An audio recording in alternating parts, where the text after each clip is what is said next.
Hello everybody. आज हम arms act का सेकेंड लेक्चर करने जा रहे हैं। इस लेक्चर में हम डिस्कस करेंगे इसकी बेयर एक्ट की लैंग्वेज को। इससे पहले जो लेक्चर था उसमें हमने इंट्रोडक्शन और इसकी हिस्ट्री के बारे में और ऑब्जेक्ट क्या था कि क्यों आर्म्स एक्ट लाया गया, ये सब डिस्कस किया था। द आर्म्स एक्ट 1959, आयुध अधिनियम 1959। साइटेशन सीरियल नंबर क्या है आर्म्स एक्ट का? Act number 54 of 1959। तो सीरियल नंबर इसका 54 है। एक्सटेंट, टेरिटोरियल एक्सटेंट, यह जो इंडिया पे all of the India apply होता है, उस टाइम से ही यह पूरे भारत पर अप्लाई था। एनेक्टेड ऑन 23 दिसंबर 1959। तो ये एक्ट है पार्लियामेंट के द्वारा पास किया गया था 1959 में, 23 दिसंबर 1959 को।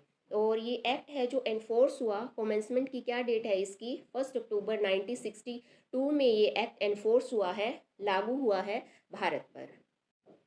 इस एक्ट में चैप्टर 6 है और सेक्शन 46 है। टोटल चैप्टर 6 दिए गए हैं। इस एक्ट में चैप्टर 1 है जो बात करता है प्रीलिमिनरी के बारे में। सेक्शन 1 और 2 इसमें दिए गए हैं। Section 1 short title, extent and commencement. तो ये इसका नाम, संक्षिप्त नाम, विस्तार और प्रारंभ। सबसेक्शन 1, दिस एक्ट में be called the arms act 1959। तो ये एक्ट है, क्या कहलाएगा? आयुध अधिनियम 1959। Subsection 2, it extend to the whole of India. ये एक्ट है, इसका विस्तार है, पूरे भारत पर है। Subsection 3, it shall come into force on 1 October 1962। तो ये एक्ट है, एनफोर्स हुआ है, एनफोर्समेंट की डेट है इसकी 1 अक्टूबर 1962। सेक्शन 2 बात करता है डेफिनेशन और इंटरप्रिटेशन क्लोज के बारे में। डेफिनेशन, परिभाषाएं और निर्वचन। सेक्शन 2 काफ़ी इंपॉर्टेंट है क्योंकि इसमें कुछ वर्ड्स दिए गए हैं जिनकी डेफिनेशंस दी गई हैं, जिनके बारे में बताया गया है कि इस एक्ट के अकॉर्डिंग उन वर्ड्स का क्या मतलब है, और इन वर्ड्स को पूरे एक्ट में ही यूज़ किया गया है। अगर हमें ये वर्ड्स अच्छे से समझ में आते हैं तभी हम इस एक्ट की लैंग्वेज को समझ पाएंगे। तो क्लोज ए बात करता है एक्विजिशन के बारे में। with its grammatically variations and cognate expression includes hiring, borrowing और accepting as a gift. Acquisition means साधारण भाषा में बात करें तो अक्वायर करना, प्राप्त करना, अधिकार में रखना। लेकिन ये एक्ट और क्या इंक्लूड करता है? हायर करना, किराए पर लेना, भाड़े पर लेना। बोरोइंग मीन्स उधार लेना, और एक्सेप्टिंग एज ए गिफ्ट, और गिफ्ट के तौर पर स्वीकार करना। कोई भी आर्टिकल है, कोई वस्तु है, उस वस्तु को प्राप्त करना, अर्जन करना, हायर करना, बोरो करना, एक्सेप्ट करना, वो सब एक्विजिशन है according to this act. Clause B, ammunition. Ammunitions means गोला बारूद। Ammunitions for any firearms and includes, ammunition क्या है? फायर आर्म्स के लिए गोला बारूद। Firearms means for example gun है, टॉप है, ये फायर आर्म्स है, उनके लिए गोला बारूद, उनके लिए एम्यूनिशंस। और प्लस क्या इंक्लूड है इसमें? Point 1, rocket, bomb, grenade, shells and other missiles. ये सभी भी एम्यूनिशंस हैं, ये सभी गोला बारूद हैं। Grenade means a small bomb that thrown by hand and fire from gun. Grenade का मतलब है एक छोटा बम जो कि हाथ से फेंका जाता है या फिर जिसको फायर किया जाता है गन से। ये सभी क्या? गोला बारूद है। Point 2, article design for torpedo service and submarine service.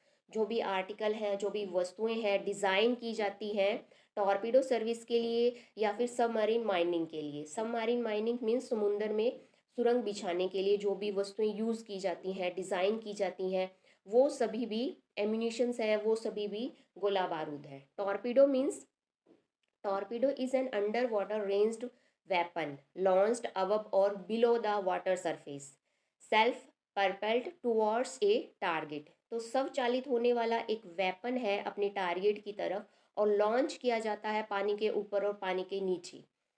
इसको अगर हम एग्जाम्पल से समझें तो जैसे एक पनडुब्बी है, पनडुब्बी है, उसका क्या हथियार है? उसका हथियार एक मिसाइल होती है जो है टॉर्पीडो। टॉर्पीडो एक पनडुब्बी का हथियार है, बॉम्ब है, एक वेपन है पनडुब्बी का। पॉइंट 3, अदर आर्टिकल्स कंटेनिंग और डिजाइंड और अडेप्टेड टू कंटेन एक्सप्लोजिव, फ्लेमिनेटिंग्स और फिशनेबल मटेरियल्स और noxious liquid gas or other such things whether capable of use with firearms or not। Other articles means जो भी अन्य चीज़ें होती हैं, अन्य वस्तुएं जो कंटेन, जिनको कंटेन किया जाता है, जिनको ऐसे डिज़ाइन किया जाता है, उनको ऐसे इस तरह से अडेप्ट किया जाता है, मीन्स सूटेबल किया जाता है, सुव्यवस्थित किया जाता है कंटेन करने के लिए, तो इसमें क्या क्या कंटेन कर सकते हैं? एक्सप्लोजिव, फ्लेमिनेटिंग और फिशनेबल मटेरियल्स। ये जो इनको साधारण भाषा में समझें तो विस्फोटक सामग्रियां हैं जिनको कंटेन करके रखा जाता है, या फिर कोई नॉक्शियस लिक्विड है, कोई जहरीली तरल पदार्थ है, कोई गैस है या अदर सच थिंग, ऐसी ऐसे ही तरह के और मटेरियल्स हैं जिनको कंटेन करके रखा जाता है। उनको खुला नहीं छोड़ा जाता, क्योंकि खुला छोड़ने से उनसे विस्फोट हो जाता है, कोई भी किसी भी तरह का डैमेज हो जाता है। फॉर एग्जाम्पल, अगर जैसे एक सिलेंडर है, सिलेंडर के अंदर गैस को भर के रखा जाता है, तो वो जो उसका सिलेंडर है वो भी हम बोल सकते हैं कि जो कंटेनर है वो भी एम्यूनिशंस है, वो भी गोला बारूद है। Whether capable of use with firearms और नॉट, चाहे उसको फायर आर्म्स के तौर पर यूज़ किया जाए, फायर आर्म्स में उसको यूज़ किया जाए या न किया जाए, तो भी वो एम्यूनिशन है, गोला बारूद है। Fourth point, charge for fire arms and accessories for such charge. जो भी चार्जेस हैं फायर आर्म्स के, फायर आर्म्स जैसे चार्ज होता है, फायर आर्म्स जैसे चार्जेस मीन्स जैसे गोली है फायर आर्म्स का, वो चार्ज है, उसका होल है वो चार्ज है फायर आर्म्स के। और जो भी एसेसरीज है उन चार्जेस की, जो भी उपसाधन है उन चार्जेस के, वो भी एम्यूनिशंस हैं। Fifth point, fuses and friction tubes. ये ट्यूब्स वो हैं जो ज़मीन में बिछाई जाती हैं, और जैसे ही कोई पर्सन उन पे पैर रखता है तो विस्फोट होता है। तो ये है fuses and friction tubes. Six point, part of and machineries for manufacturing ammunitions. Ammunitions हैं, गोला बारूद हैं, उनको मैन्युफैक्चर करने के लिए, तैयार करने के लिए जो भी मशीनरी काम में लाई जाती है, या फिर उस मशीनरी का कोई पार्ट है, वो भी एमनीशंस है। Seven point, such ingredients of ammunitions as the center government may by notification in the official gazette specify in this behalf। वो सब ingredients जिनको सेंट्रल गवर्नमेंट ने एम्यूनिशंस के इंग्रेडिएंट स्पेसिफाई किया है, वो सभी भी एम्यूनिशंस है। और इसमें क्लॉज सी बात करता है आर्म्स के बारे में। Arms means article that are designed or adapted as weapon for offence और डिफेंस। जो भी आर्टिकल, जो भी वस्तुएं जिनको डिज़ाइन किया जाता है या फिर जिनको सुटेबल बनाया जाता है यूज़ करने के लिए as a weapon for offence और डिफेंस, तो वो सभी आर्म्स हैं। आर्म्स में क्या इंक्लूड है? It includes fire arms. Arms में फायर आर्म्स इंक्लूड है, एनी अदर शार्पन और डेडली वेपन्स, कोई भी तीखा हथियार, घातक हथियार है, वो भी आर्म्स में इंक्लूड है। And manufacturing machinery and parts of arms, जो भी आर्म्स को तैयार करने के लिए मशीनरी है, उनका पार्ट है, वो भी इंक्लूड है आर्म्स में। But it does not include the followings.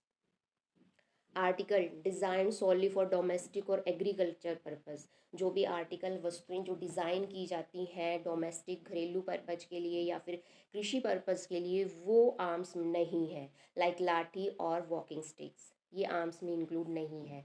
Weapons that can only be used as toys or are incapable of being converted into serviceable weapons. जो वेपन, जो हथियार हैं, जैसे एक टॉय गन है, टॉय गन को आर्म्स में इंक्लूड नहीं किया गया, और एक सर्विसेबल वेपन है जो इनकपेबल ऑफ यूज़ है, जो ख़राब हो चुका है, जिसका ट्रिगर टूट चुका है, जिसको यूज़ नहीं किया जा सकता, वो भी आर्म्स में इंक्लूड नहीं है।